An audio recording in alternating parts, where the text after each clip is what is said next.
রাষ্ট্রদ্রোহ মামলার বিচার শুরু হয়েছে। সাবেক প্রধানমন্ত্রী শেখ হাসিনা এবং আরও 285 জনের বিরুদ্ধে মামলা দায়ের করা হয়েছে।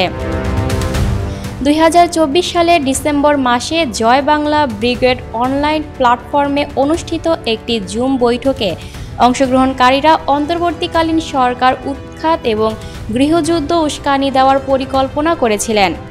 সিআইডির তদন্তে বহু প্রভাবশালী নেতার সরাসরি সংশ্লিষ্টতা পাওয়া গেছে। দেশে থাকা সন্দেহভাজনদের মধ্যে 91 জনকে গ্রেফতার দেখানো হয়েছে, বাকি 195 জন এখনও পলাতক।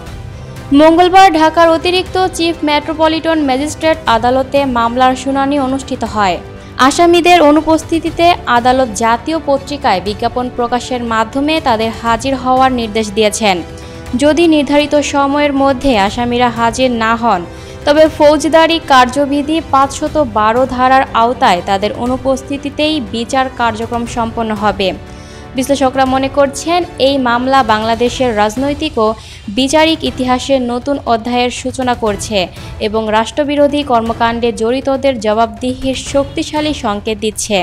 এভাবেই শুরু হয়েছে রাষ্ট্রদ্রোহ মামলার বিচার কার্যক্রম।